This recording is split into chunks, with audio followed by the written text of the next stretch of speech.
मुअज़्ज़ज़ सामीन ग्रामी कदर, गुज़िश्ता हफ्ते में हमने तारीख़ के एक ऐसे अज़ीमुश्शान वाक़े का मुशाहिदा किया कि जो आइंदा आने वाली सदियों के अंदर इस खित्ते की जोग्राफियाई तब्दीली के खदो खाल को वाज़े कर गया। और मैं ये बात समझता हूँ कि हालिया सदी के अंदर मुसलमानों के लिए इससे बड़ी खुशखबरी और इससे बड़ी दिल अफरोज़ ख़बर और इससे ज़्यादा दिलों को खुश करने वाली ख़बर पूरी एक सदी के अंदर मुसलमानों को न मिली। इससे पहले पाकिस्तान के आज़ाद होने की और इस्लामी रियासतों के बनने की ख़बरें मुसलमानों को गुज़िश्ता सदी में मिलती रही हैं, लेकिन इस सदी के अंदर हालिया दिनों के अंदर गुज़िश्ता हफ्ते जो काबुल के अंदर फ़तह मुबीन अल्लाह रब्बुल इज़्ज़त ने मुसलमानों को इनायत की है, वो इस सदी की सबसे बड़ी खुशखबरी है। और कभी आप इसके पस मंज़र के ऊपर अगर गौर करें तो आप हैरान रह जाएंगे कि आज से हमारी आंखों देखी ये फतह है, हमारी आंखों देखी ये वाक़यात है, हमने खुद मुशाहिदा किया। बरतानिया की शिकस्त का अगरचे हमने मुशाहिदा नहीं किया, हमने पढ़ा, लेकिन रूस की शिकस्त का हमने अपनी आंखों से मुशाहिदा किया। आज अमेरिका की शिकस्त का हमने अपनी आंखों से मुशाहिदा किया। और 20 साल कबल मुल्ला उमर के, ये वो मुल्ला उमर हैं कि जिनका नाम लेना पाकिस्तान में महाल था, जिनका नाम लिया जाए तो लोग पकड़े जाते थे। इन्होंने 20 साल कबल एक बात कही थी जो आज भी मेरे कानों में गूंज रही है, और वो अल्फाज क्या थे?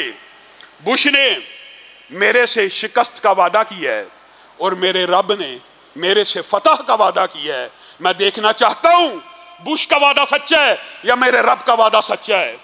कम मिन फियतिन कलीलतिन गलबत फियतन कसीरतन बिइज़्निल्लाह। अल्लाह कह रहा है, क्या तुमने नहीं देखा बहुत से कलील वसाइल वाले, कलील तादाद वाले कसीर वसाइल और कसीर तादाद के ऊपर गालिब आ गए।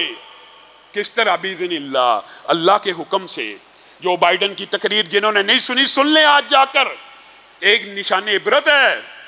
हैरान है, हमें पता था एक दिन ये फतह पाएंगे, लेकिन हमें ये नहीं था पता कि 60 से 70 हजार लोग 3 से 5 लाख की फौज के खिलाफ चंद दिनों में बगैर गोली चलाए फतह हासिल कर लेंगे। मेरे भाइयों, यही वो आयतें हैं कुरान पाक की कि जो कहती हैं कि दुश्मनों के दिलों के ऊपर ऐसा रौब होना चाहिए। कितनी गोलियां चली हैं पूरी फतह के ऊपर, कितना खून बहा है पूरी फतह के ऊपर। सिर्फ हैबत है, सिर्फ इस्लाम की एक गलबे की ताकत है। वहां से इस्लाम के लश्कर, हकीकी इस्लाम के लश्कर जब आ रहे हैं, किसी को पिस्तौल उठाने की जरूरत नहीं हो रही, किसी को हथियार उठाने की जरूरत नहीं हो रही, सब फरार हो रहे हैं मुसलमान की हैबत से। और अगर ये बात कही जाए कि रसूलुल्लाह सल्लल्लाहु अलैहि वसल्लम ने रियासत मदीना भी मिसाके मदीना के तहत बगैर किसी खून के बहाए बनाई थी, इसी तरह काबुल के आज मुसलमानों ने बगैर किसी का खून बहाए काबुल को फतह किया। अब वक्त आ गया है कि मिसाके मदीना की तरह वो भी मिसाक के जरिए, वो भी अमन अमान के जरिए, वो भी दसातीर के जरिए गालिब आ जाएं। और आज ये मौका मुसलमानों के लिए, अल्लाह की कसम, सदियों के बाद ये मौका मुसलमानों को मिला है। और मैं ये भी कहना चाहता हूं, बात आई है तो ये भी हम मुतालबा तो कर सकते हैं ना कि तुम्हारे इन भाइयों ने अमरीकियों को, नेटो को, पूरी दुनिया के इत्तेहादियों को इतनी अजीमुशान शिकस्त दी है। अभी भी तुम लैतो लाल से काम ले रहे हो इनको कबूल करने में।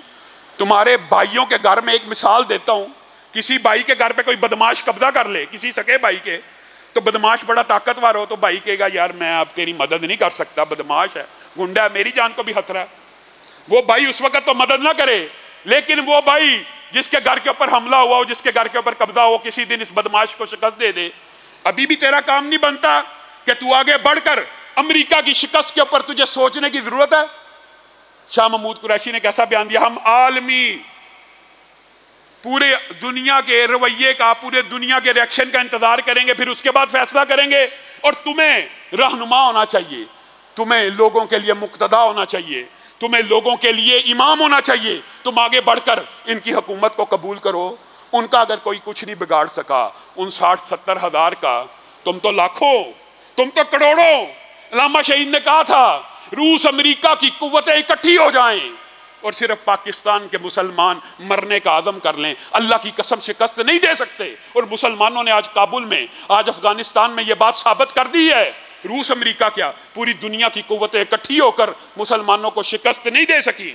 लेकिन आज वक्त आ गया है, वो 1400 साल का विजडम, वो 1400 साल की स्टेट्समैनशिप जिसके बारे में ये लोग इतराज करते हैं कि मुसलमानों को स्टेट्समैनशिप नहीं आती, ये 1200 साल के हुक्मरान।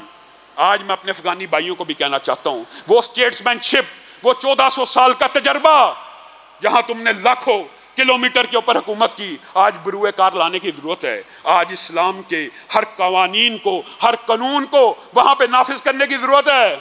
और आपको भी बात कहना चाहता हूं, आपके लिए भी सवात की जैली वीडियो की तरह बहुत से ड्रामे रचाने की साजिशें भी चल रही होंगी। आपने किसी ड्रामे के अंदर नहीं आना। आज इंडिया के मुसलमानों को भी सोचने की जरूरत है। बात आई है तो हम भी कह सकते हैं और कहना चाहिए, मुसलमान आजाद पैदा होता है और आजाद मरता है, मुसलमान कभी गुलाम नहीं रह सकता। इस्लाम, ये सिर्फ इस्लाम भी नहीं है, अगर बात आई है तो फिर हकायक के ऊपर रखनी चाहिए। इस्लाम ने दुनिया का कोई मजहब, ईसाइयत भी हो, यहूदियत भी हो, जितने भी नबी आए एक ही पैगाम लेके आए कि लोगों को लोगों की गुलामी से निकाल कर अल्लाह की गुलामी में लेके जाया जाए। दुनिया में कोई मजहब बंदे की गुलामी को कबूल नहीं करता, और इस्लाम तो दीन हुर्रियत है। क्या मुसलमान गुलाम जिंदगी बसर करेगा? क्या मुसलमान गुलाम रहेगा? नहीं। मुसलमान, अल्लाह की कसम, इंडिया के मुसलमान भी गौर करें, मुसलमान सारी जिंदगी गुलामी की जिंदगी नहीं गुजार सकता। या वो हिजरत करता है या वो आज़ादी की जिद्दोजहद करता है। आज मैं हिंदुस्तान के मुसलमानों को कहना चाहता हूं, या हिजरत करो या आज़ादी की जिद्दोजहद करो। हैदराबाद, जूनागढ़, दक्कन, गुजरात, या मुसलमान अक्सरियत के जो इलाके हैं, यहां पे जिद्दोजहद आज़ादी क्यों नहीं शुरू होती? होनी चाहिए। हिंदुस्तान के कलब से नई मुस्लिम रियासतें बननी चाहिए।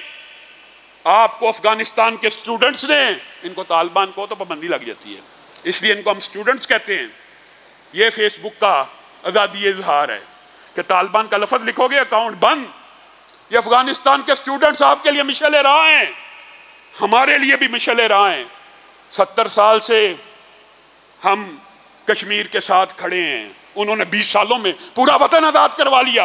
हाँ साहब, रियासत मदीना के नारे 3 साल से सुन सुन के कान पक चुके हैं। जिन्होंने रियासत मदीना बनानी होती है वो बना लेते हैं, सिर्फ नारे और ऐलान नहीं लगाते।